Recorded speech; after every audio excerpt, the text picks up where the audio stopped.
Hello and welcome to She TV, the place women come to become powerfully feminine from the inside out. And today I want to discuss with you how to communicate with men during conflict.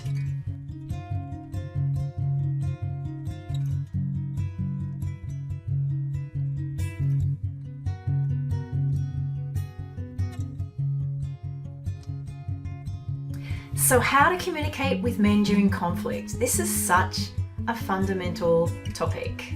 But first, we might need to debunk a few beliefs before we proceed. And if you haven't subscribed, please subscribe over here and do press the little bell icon and you will be notified of when I upload new videos. I have created this video in response to some questions from some women in the community, which is fantastic. I love getting your questions.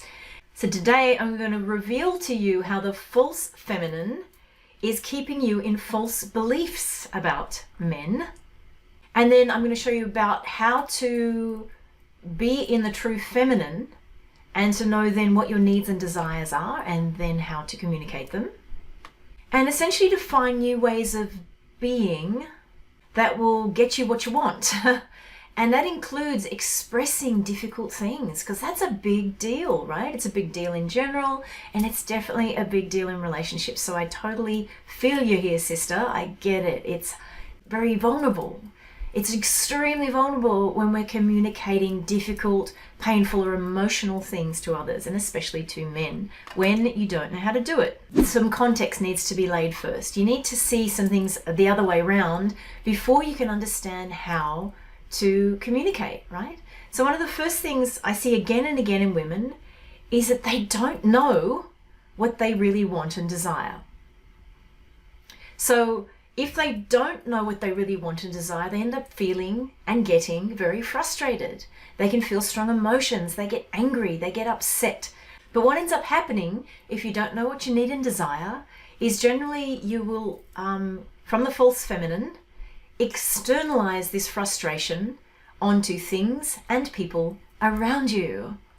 And who is our closest person around us? It's our partner or potentially someone we're dating. So this then gets externalized or projected onto our environment, the world, situations, people, and particularly partners, right? And when they do this, they don't know how to communicate strong emotions with men. Now, there is nothing wrong with your emotions.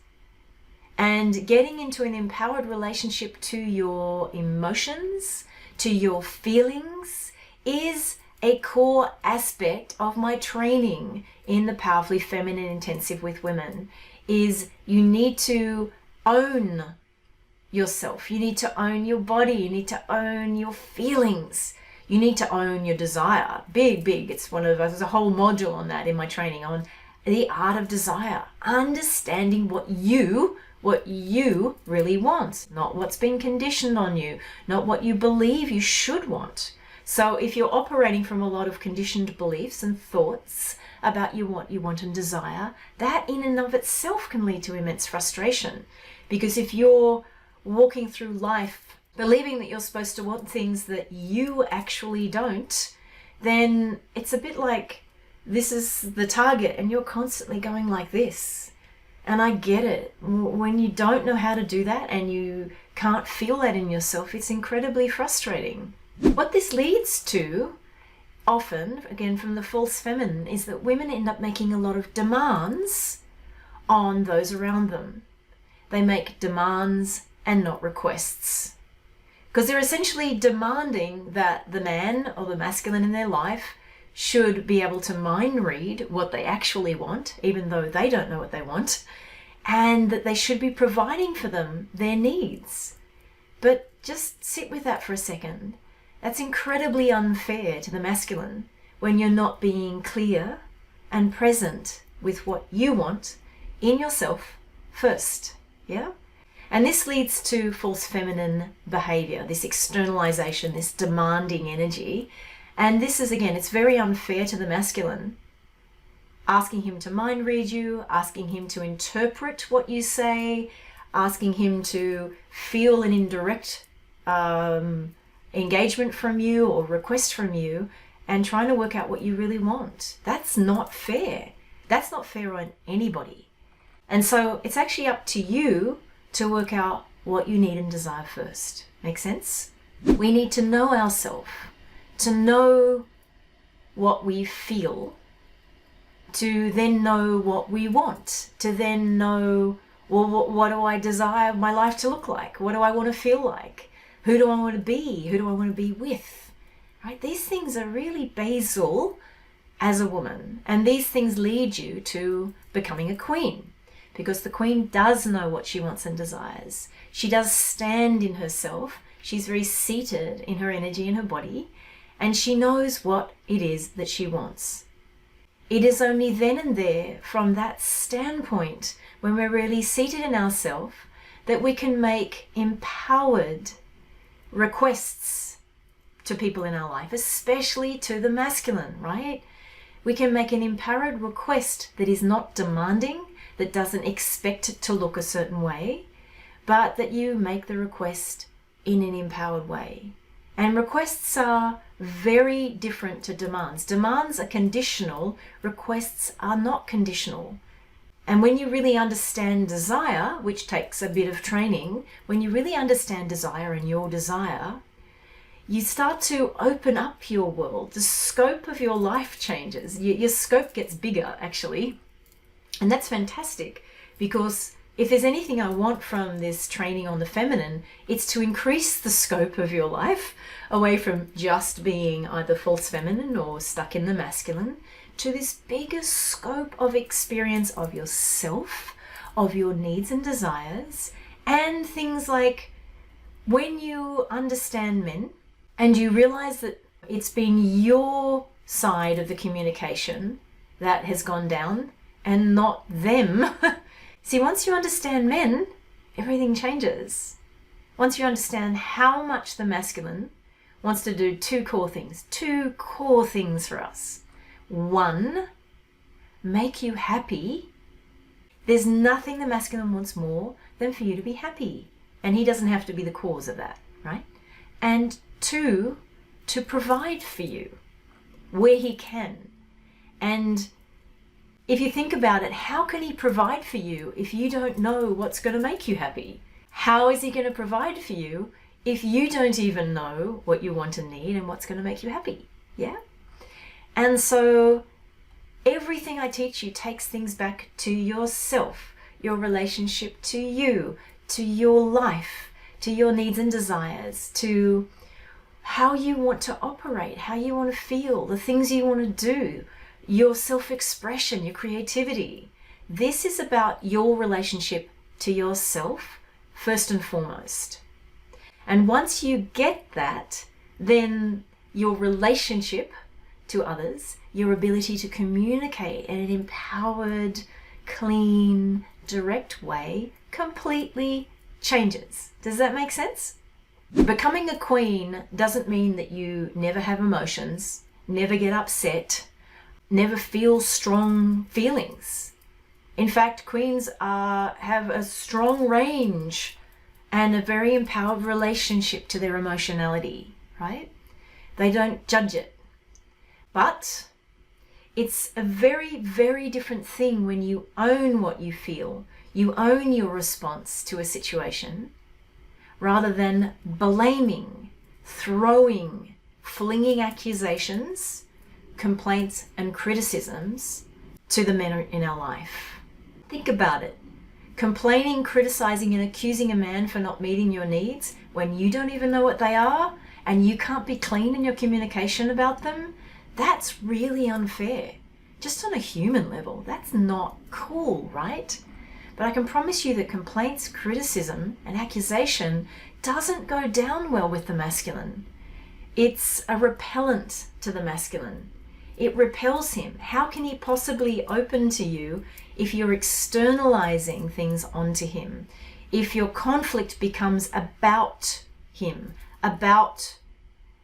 doing something wrong, not turning up, not interpreting your what you're saying, not mind reading you. This is classic princess behavior, right? Classic princess behavior. And men might tolerate that for a certain amount of time, but it's exhausting. It's totally exhausting to him.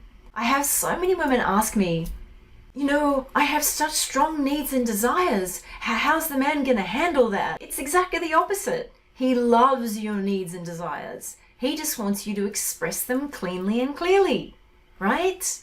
And then he can go, oh, can I provide that for her? Can I help facilitate that for her? How can we make this work for her so that she can be happy in her life, in our relationship, in our relating to each other?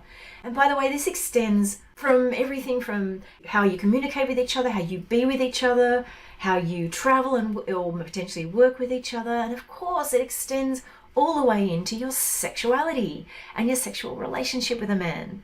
It's fantastic when you can do this in a clean, empowered way. And when this, again, isn't done in a clean, clear, ever-present way, it just leads to more acrimony, bitterness and separateness. It creates separation from the man in the relationship. It's divisive, it divides you. And if you really want intimacy and trust and care, what's called the couple bubble in Stan Tatkin's work, which I love, you actually want to protect the relationship, and so does he. But this is something I train my women to do inside of the Rise in Your Queen, Attract Your King salon. This is a whole training on dating and relationships that empowers you to understand men, to stand up in your own value, to understand your own body and sensuality, and how to be in true partnership with somebody. And it takes a little bit of training and work, and I've spent years in research on this, and I've distilled it into the 5 salient things that you need to know. And in the middle here, I do encourage you to click on the link above or in the description below, where you can attend my free masterclass on how to become a high-value woman who attracts high-quality masculine men. One thing you need to get somewhere inside yourself, that men don't think the same way that women think in general. And Alison Armstrong has beautiful work around this in terms of understanding men. And what you need to realize is if we perceive that the masculine thinks the same way that we do, and that we communicate with men in the same way that we do with women, that's not going to work. Because then they're going to respond in a way that seems like, well, you're not responding in the way that I expect. But when you understand men, and you get that they're thinking through the lens of making you happy, providing for you, making you feel safe, and that you can come to a man who's in his true masculine, a king, and you can have strong emotions. You can feel very unhappy about something that he has done, and you can speak about it as a feeling. I feel this. I statements. I feel like this. When you did X, I felt really angry, is a very different statement than you screwed up, you made me angry. No, he didn't. He didn't make you angry. You're an empowered woman. You feel angry. That's a very, very different thing. Now, switching that around may take some understanding, some more training, and potentially support to get that. Because at first, when we're operating from our old operating system, either man mode operating system or the false feminine operating system, you may very well, it may take some turning around. Because at first, you're clumsy and you don't know what you're doing without having a whole context and background as to how men do think and how when we think a certain way, we turn up to the equation already expecting him to fail us, already expecting him to think like us, already expecting him to not provide for us. Can you see that this again comes back to your relationship to yourself? How you feel inside yourself, how you feel centered and empowered. When 2 empowered people, a king and a queen, come together in an empowered dynamic in their relationship, their communication changes completely. Their way of being in themselves is different. So you've got 2 whole people that come together. It's a very different thing than 2 people that feel empty or lost or disempowered come together? Can you see that you put too much demand on the other person? But that's what we can do when we stand up, when we arise in our queen, when we know ourselves, when we know what we want and desire. And remember, when you have the courage to go out there and shine, you give others permission to do the same. So let's all go out there and shine this week. Much love from me. Bye-bye for now.